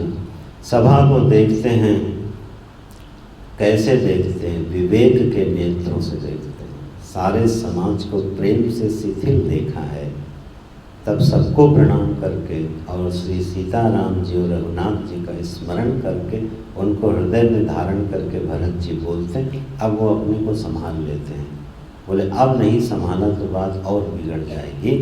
प्रणाम करते हैं, बोलते हैं सब विधि मेरे स्वामी ही मेरे आराध्य हैं, लेकिन प्रभु पितु बचन मोह बस पेली, आयो यहाँ समाधु सकेली। मैं मोह के ग्रस्त हो गया और पिता के वचनों का उल्लंघन करके पूरे समाज को मैं यहाँ लेके आ गया। स्पष्ट रूप से बोलते हैं, मैं मोहग्रस्त हो गया, मेरी बुद्धि ने काम नहीं किया और मैं पूरी सेना और समाज को लेके यहाँ आ गया। ये मेरी गलती थी, मुझे ऐसा नहीं करना चाहिए था। जब पिता ने वो वचन दिया था, मुझे उस वचन की रक्षा करनी चाहिए थी।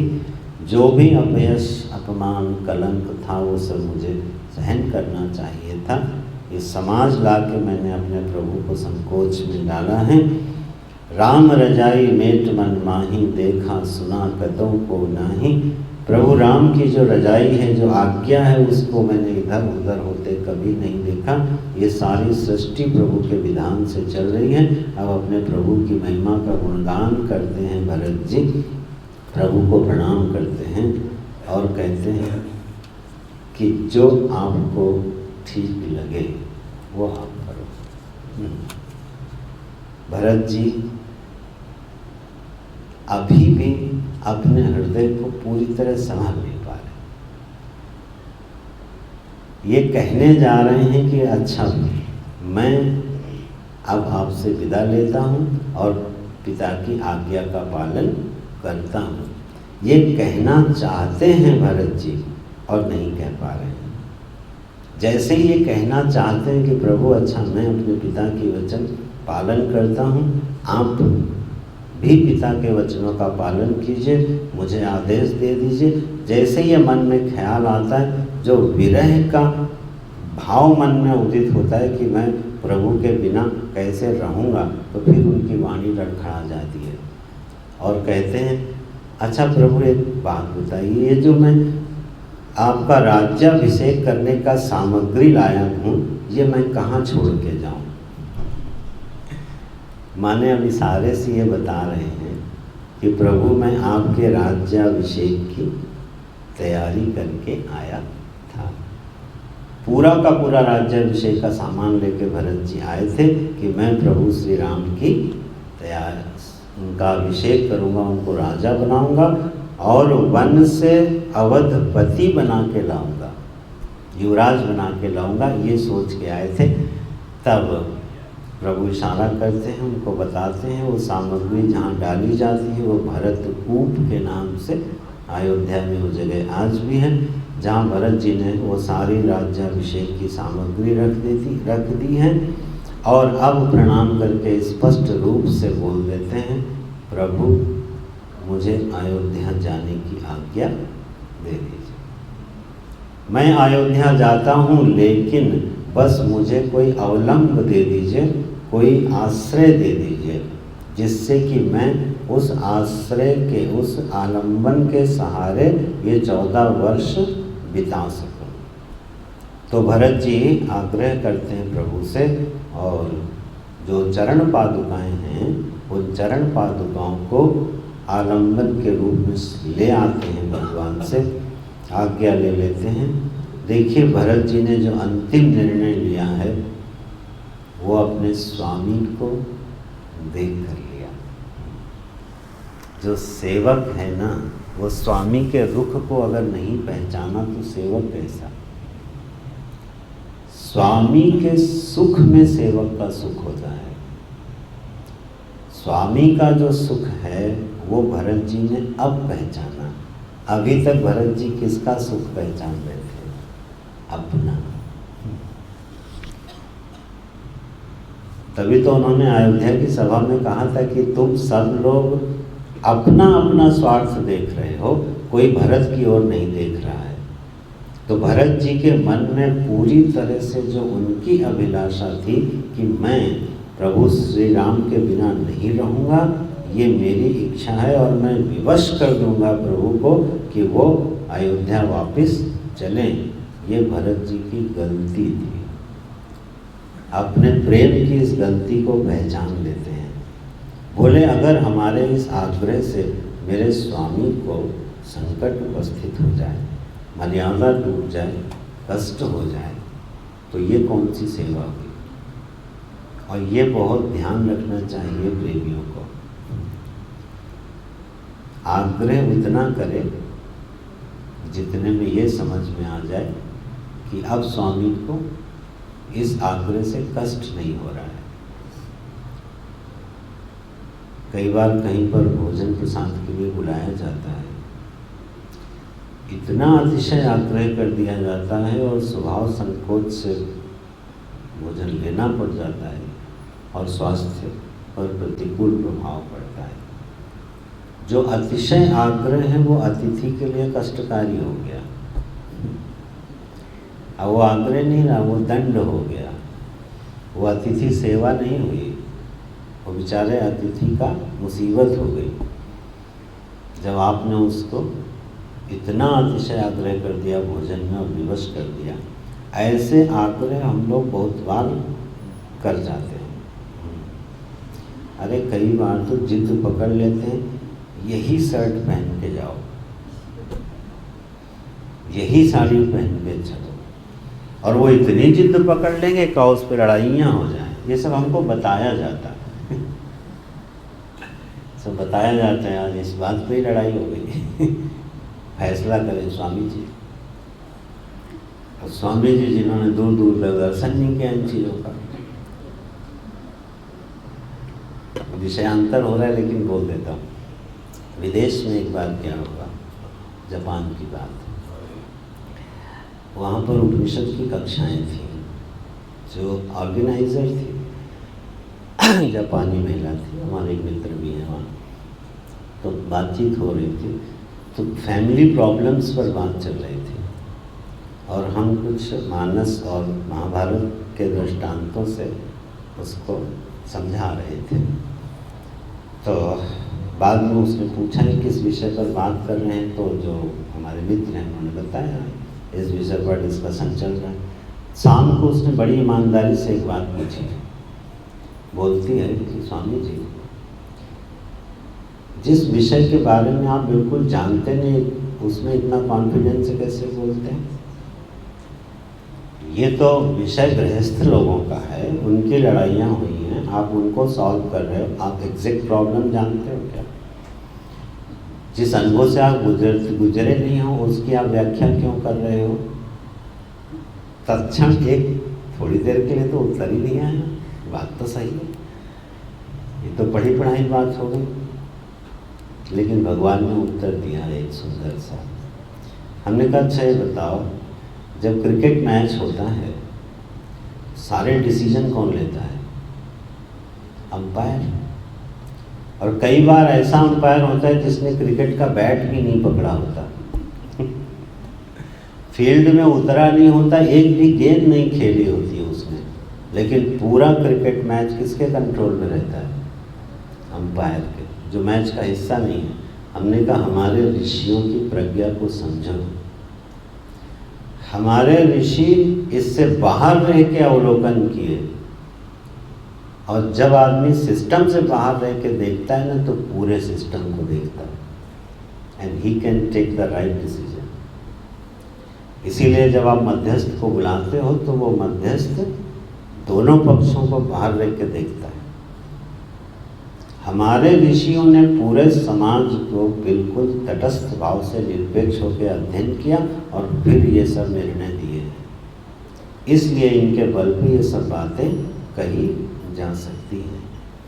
अस्तु, ये कुछ मानस के पहलू रहे। भरत जी जो हैं, प्रभु श्री राम से जो आग्रह उन्होंने इतना ज़बरदस्त कर दिया था कि भगवान संकट में पड़ गए, समझ जाते हैं मेरे से गलती हो गई। इस प्रेम ने प्रभु को संकोच में डाल दिया। भगवान की गंभीर मुख मुद्रा संकेत दे देती है। भरत जी प्रणाम करते हैं, पादुकाओं को लेते हैं, मस्तक पर धारण करते हैं, बार बार प्रणाम करते हैं। पूरी प्रजा और समस्त राज परिवार अब चित्रकूट से अवध की ओर प्रस्थान करता है। सिर पर भरत जी के पादुकाएं हैं, हृदय में प्रभु श्री राम का चिंतन है, उनकी आज्ञाओं का पालन करना है। बस ऐसा स्मरण करते हुए भरत जी अयोध्या की ओर लौटते हैं। आइए कुछ सुनते हैं और फिर आगे चलते हैं।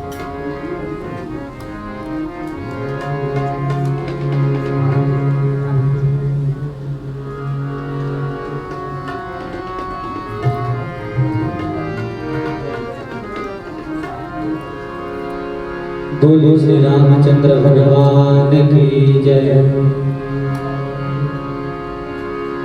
राम भक्त ले चला रे राम के निशाने, राम भक्त ले चला रे राम के निशाने, राम भक्त ले चला रे राम के निशाने।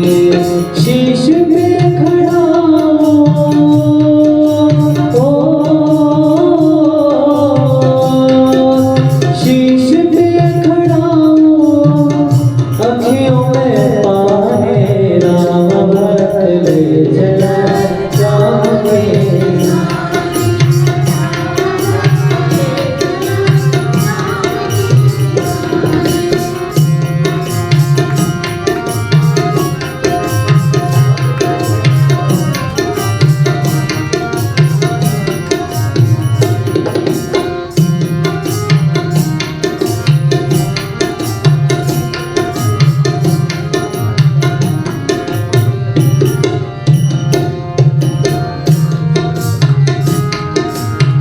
शीश खड़ा ले चला ऐसे राम सिया जी संग हो जैसे। शीश खड़ा ले चला ऐसे राम सिया जी संग हो जैसे।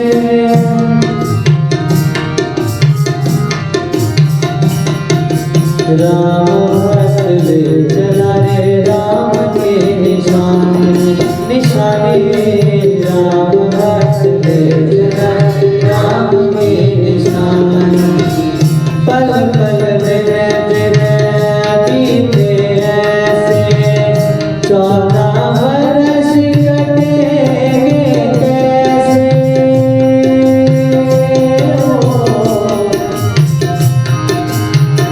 पल पल दिन बीते ऐसे 14 वर्ष कटेंगे कैसे। कब ये मिलन के फूल खिलेंगे, नदियों के दो पुल मिलेंगे। जी करता मैं यहीं बस जाऊं,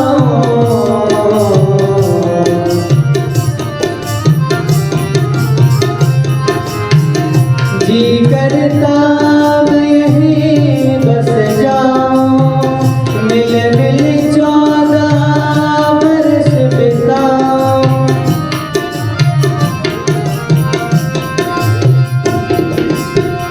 राम बिन राम बिन ये तो कठिन है।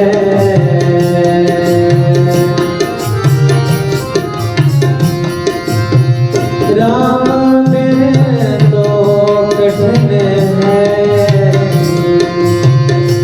ओ राम भक्त ले चला रे राम के निशाने, निशाने राम भक्त ले चला रे राम के निशाने।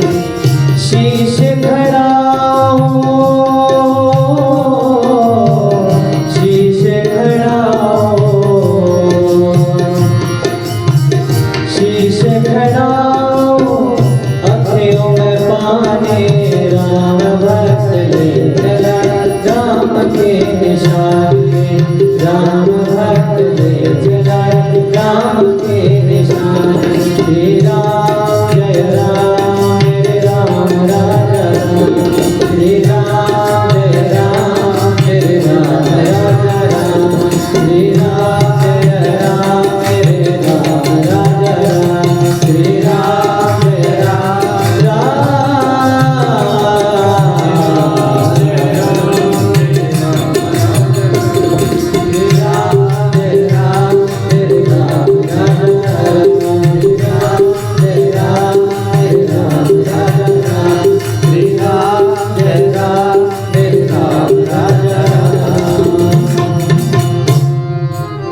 राजा के रूप में, अवध के महाराज के रूप में वो स्थापित करते हैं पादुकाओं को, खुद सेवक बन जाते हैं, नंदी ग्राम में चले जाते हैं और वल्कल वसन वैसे ही जीवन जीते हैं जैसे उनके आराध्य जी रहे हैं। सारे सुखों का, भोगों का परित्याग कर देते हैं और एक एक दिन प्रभु की प्रतीक्षा करते हैं। अवध के जो असली महाराज हैं वो तो प्रभु श्री राम ही हैं और भरत जी तो उसकी केवल रखवाली करते हैं। तो ये जो भरत जी का एक अनुपम चरित्र सामने आता है कि राज्य मिल गया, युवराज बन गए, लौट के आ गए, लेकिन फिर भी उन्होंने उस युवराज पद के अनुरूप भोगों को स्वीकार नहीं किया, लेकिन उस अवध की रक्षा वो पूरी तरीके से करते रहे। एक बार हनुमान जी जब संजीवनी लेकर जा रहे हैं ना, वो पर्वत लेकर अयोध्या के ऊपर से निकले हैं, तो आप सोचें कि भरत जी ने प्रहार करके तीर मार के हनुमान जी को नीचे गिरा दिया था। वो दृष्टांत क्या बताता है कि भरत जी कितने सजग प्रहरी हैं अयोध्या के। माने ऐसा नहीं है कि वो उन्हें भोग नहीं चाहिए तो अयोध्या का ध्यान नहीं रखेंगे, नहीं, अवध की एक एक काम को वो कुशलता पूर्वक करते थे गुरु वशिष्ठ की आज्ञा के अनुसार, लेकिन स्वयं उनका अपना जीवन बड़ा पवित्र, आराधनामय और ईश्वरमय था।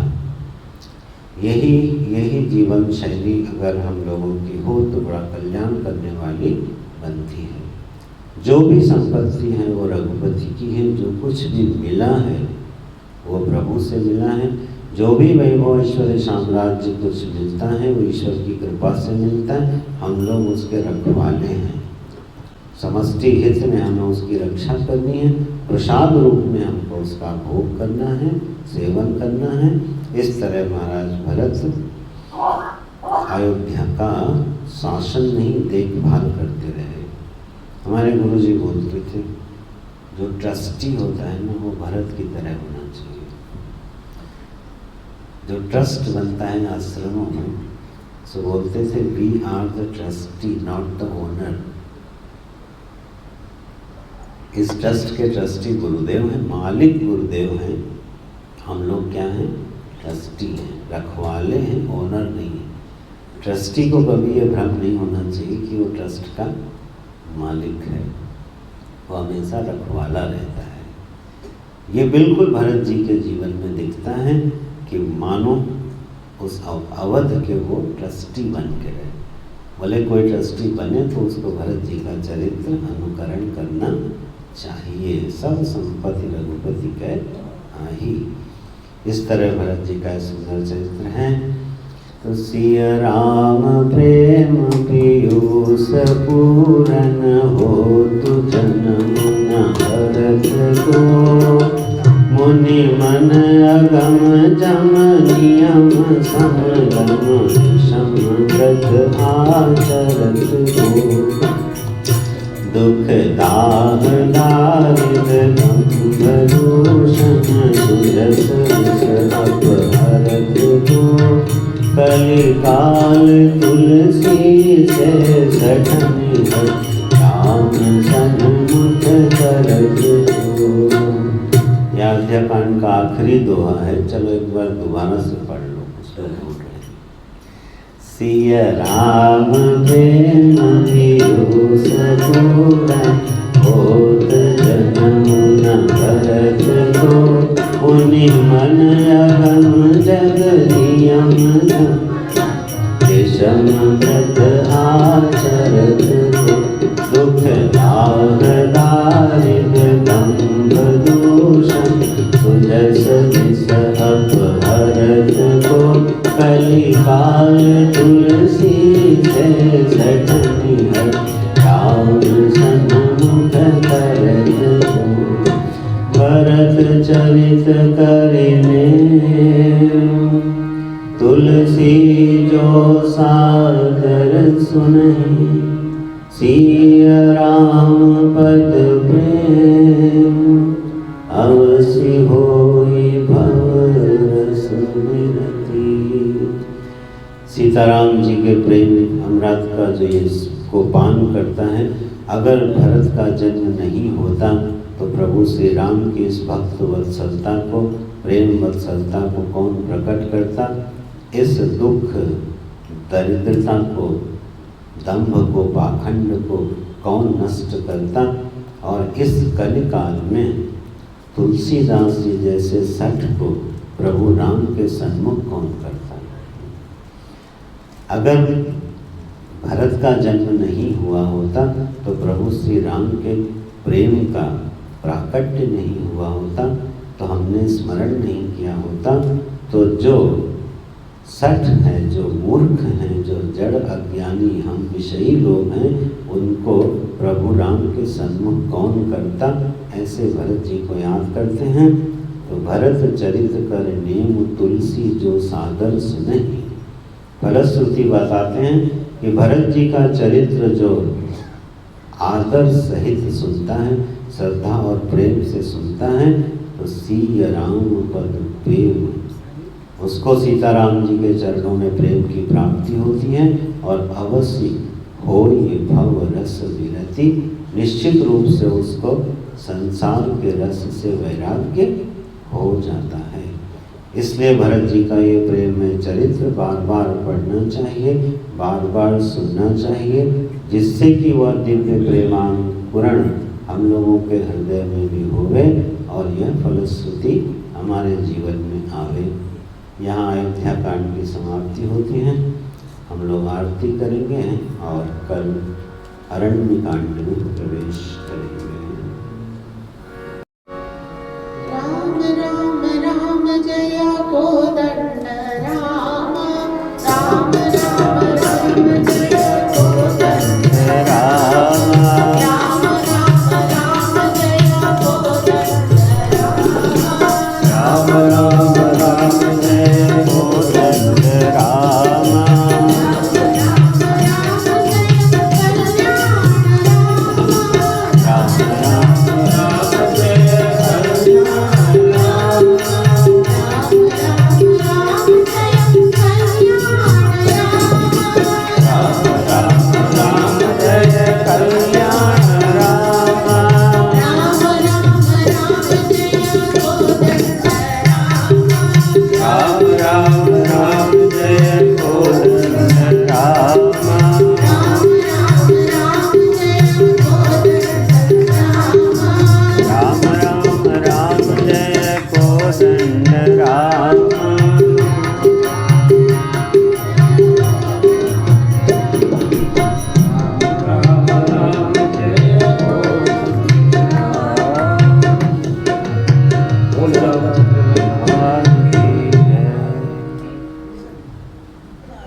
ओम ज्वालामालिन्ये नमो नमः, रत्नेश्वर्ये नमो नमः, सर्वोपचारार्थे गन्धाक्षतपुष्पाणि समर्पयामि।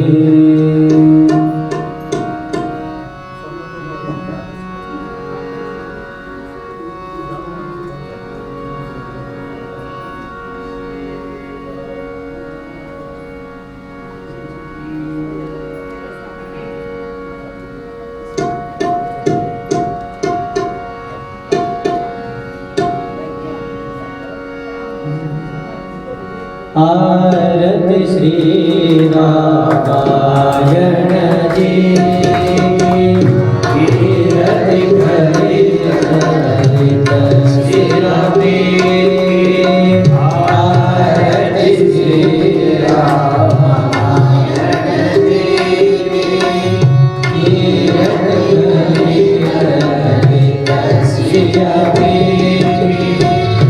गावत ब्रह्मादिक मुनि नारद वाल्मीकि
पुष्पाञ्जलिः। ॐ हरिः ॐ। यज्ञेन यज्ञमयं तदेवास्तानि धर्माणि।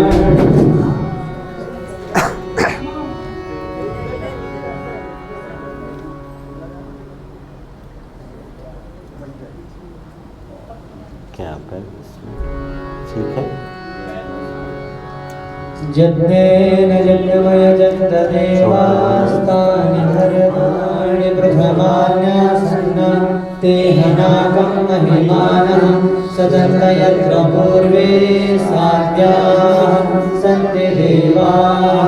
ॐ राजाधिराजाय प्रसीदसाहिने नमो वयं वै श्रवणाय कुर्महे समे कामान् कामकामाय मह्यं कामेश्वरो वै श्रवणो दधातु कुबेराय वै श्रवणाय महाराजाय नमः।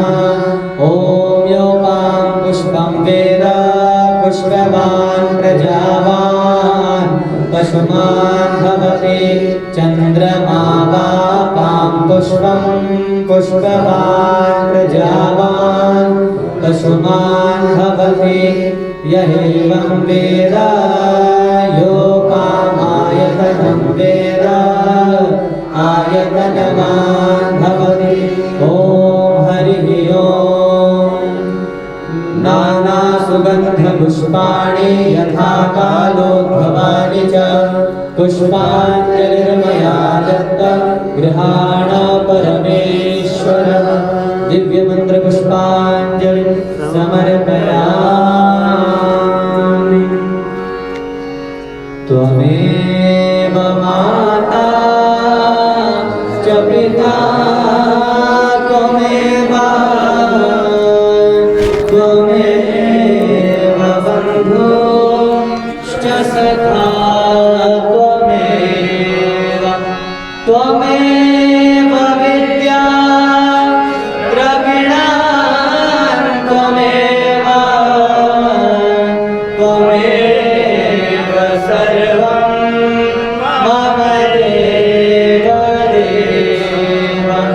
कायेन वाचा मनसेन्द्रियैर्वा बुद्ध्यात्मना वा प्रकृते स्वभावात् करोमि यद्यत् सकलान् परस्मै नारायणायेति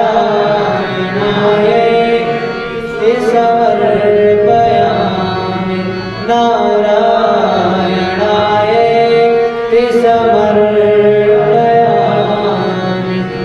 नमामि गङ्गे स्तव पादपङ्कजं सुरासुरैर्वन्दितदिव्यरूपम्। भुक्तिं च मुक्तिं च ददासि नित्यं भावानुसारेण सदा नराणां भावानुसारेण सदा नराणां। बोले श्री रामचंद्र भगवान की जय। गंगे मैया की जय। ओम नमः पार्वती पतये हर हर